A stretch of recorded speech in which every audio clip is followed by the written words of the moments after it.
Hello, friends, and welcome to Adventures in Pixieland. My name is Amy. I'm an ordained minister, and we are in Bible study. We are in the NIV. We are in the book of 1 Kings, and we are in chapter 10. The Queen of Sheba, right, that's an actual location, Sheba, visits Solomon.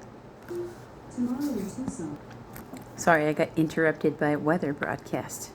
All right, so when the Queen of Sheba heard about the fame of Solomon and his relation to the name of the Lord, she came to test him with hard questions. Arriving at Jerusalem with a very great caravan with camels carrying spices, large quantities of gold, and precious stones, she came to Solomon and talked with him about all that she had on her mind.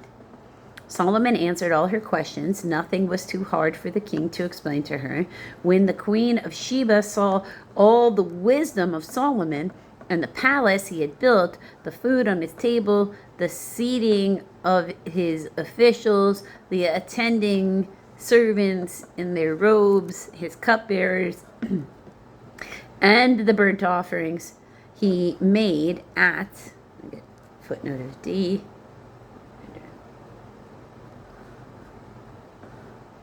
or the ascent by which he went up on, so how he climbed up steps to make his burnt offering. At the temple of the Lord, she was overwhelmed. She said to the king, "The report I heard in my own country about your achievements and your wisdom is true. But I did not believe these things until I came and saw with my own eyes. Indeed, not even half was told me. In wisdom and wealth, you have far exceeded the report I heard. How happy your men must be. How happy your officials who continually stand before you and hear your wisdom.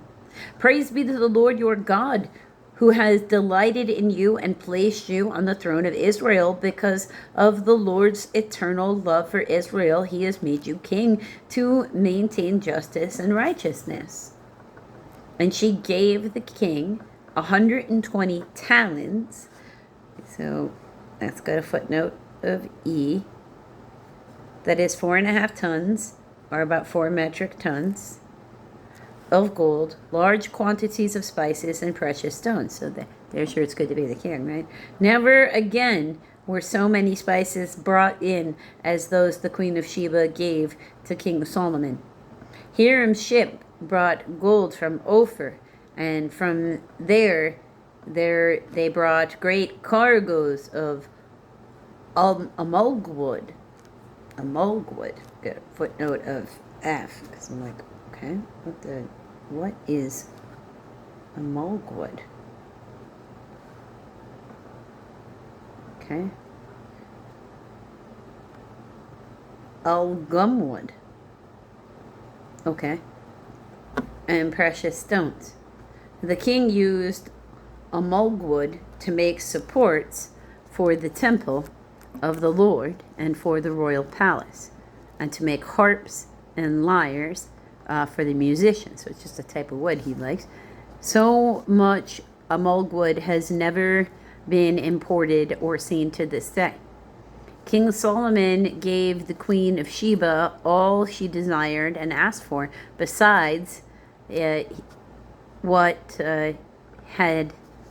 he had given her out of his royal bounty.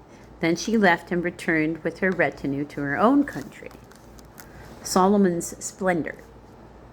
The weight of the gold that Solomon received yearly was 666 talents. Got a footnote of G. Yep, you heard me just fine. That is about 25 tons or 23 metric tons. Not including the revenues from the merchants and traders and from all the Arabian kings and governors of the land. King Solomon made 200 large shields of hammered gold, 600 bekas, Bekas. That's got a footnote of H.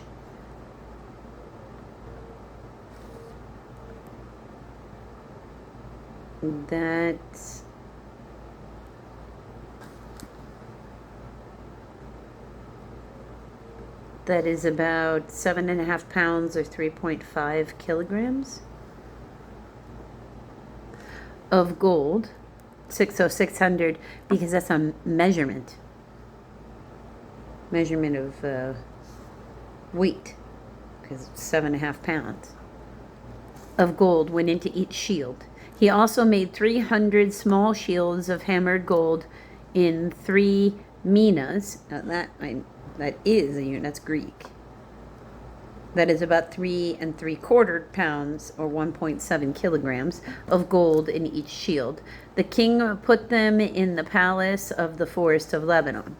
Then the king made a great throne inlaid with ivory and overlaid with fine gold. The throne had 6 steps, and its back had a rounded top. On both sides of the seat were armrests, with a lion standing beside each of them.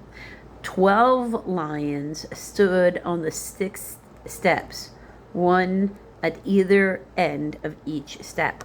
Nothing like it had ever been made for any other kingdom. All King Solomon's goblets were gold, and all other household articles in the palace of the forest of Lebanon were pure gold. Nothing was made of silver, because silver was considered of little value in Solomon's days. The king had a fleet of trading ships,